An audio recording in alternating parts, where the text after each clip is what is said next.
still ranks first or second in the world in the percentage of our young people who go to college. That's good news. The bad news is we have fallen in one decade to 16th in the world in the percentage of our young adults, 25 to 34, who actually finish college.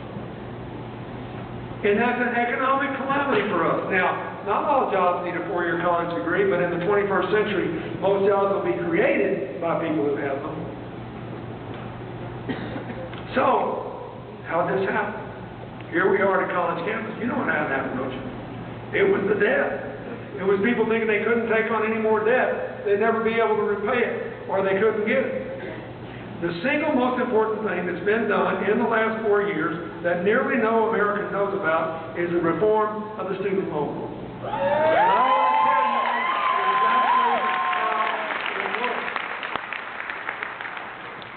I want to tell you exactly how it works. It takes national, something I did as an option when I was president, because I couldn't pass it nationally, and when Congress and President Obama did this in 2009. And they gave 4 years. It goes into effect fully next year. But here's how it works. When it goes into effect, everybody at Wisconsin, Green Bay, or in any of the other campuses qualifies for a student loan. The university will get the money and disperse it direct from the federal government, and they'll subsidize a loan or something. That'll lower your interest rates. Then you will be given the option, every single one of you, to pay that loan back as a small, fixed percentage of your income for up to 20 years. Now, what does this mean? That means you don't have to be afraid of borrowing $10,000 or $20,000 more dollars. It means nobody will ever have to drop out of college again because of their fear that they can't repay their loan. It means we'll go back to the top of the heap in college graduates. It means something else, too. It means if you graduate and you want to go out to rural Wisconsin in a district with a low property tax base and not much money with a lower than average teacher pay and teach for a few years, you can do that. If you want to be a nurse at a public health clinic in inner city Milwaukee, where everybody's poor and people don't get paid a lot, you can do that. If you graduate from medical school with a debt of over $200,000, which is the average today, and instead of specializing in something where you can make a lot of money in a hurry, you want to go out to a rural county in Wisconsin and be a family doctor that sees people all hours of the day and night and tries to take care of people, but you won't make near as much money. It won't matter. You can do that because your repayment will be determined by your salary, not the other way around.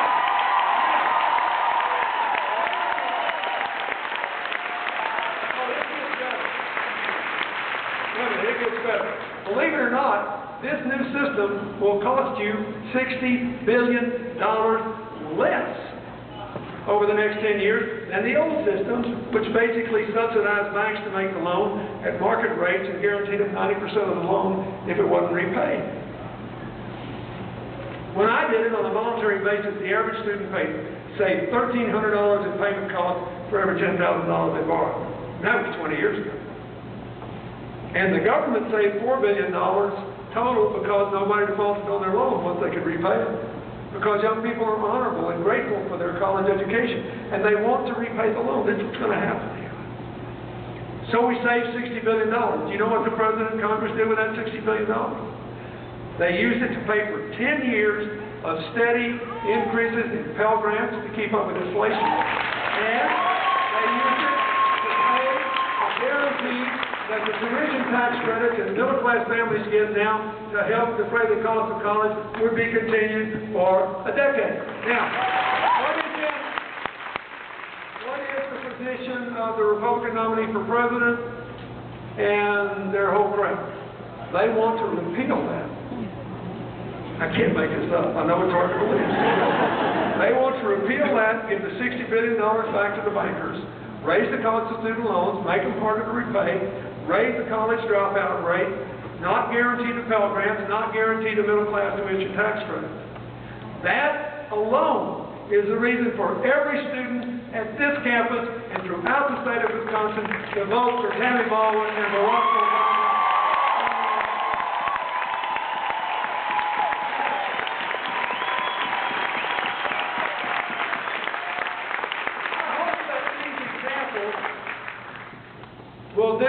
demonstrate that middle-class economics is better than trickle-down economics. That we're all in this together is better than you're on your own.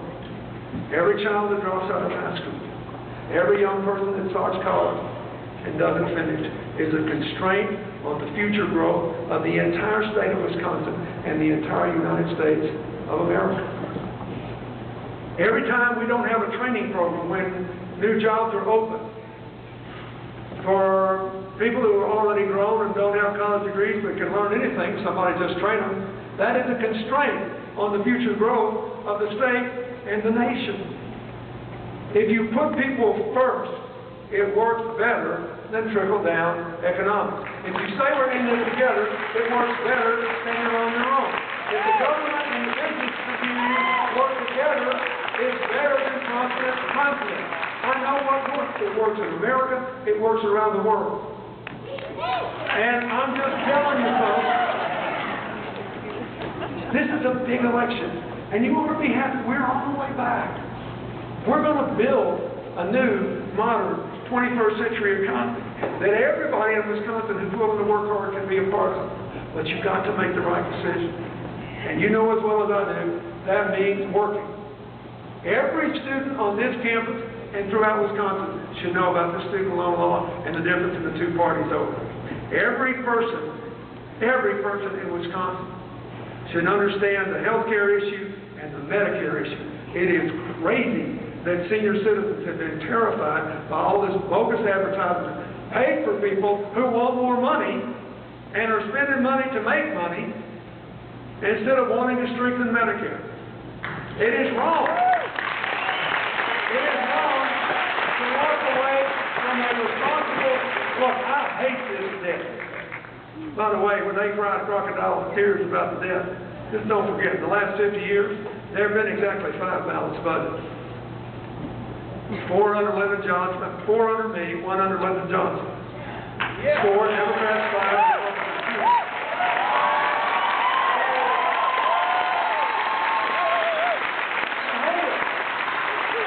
Well, you can't get blood out of a turnip. You've got to have growth, spending restraint, adequate revenues.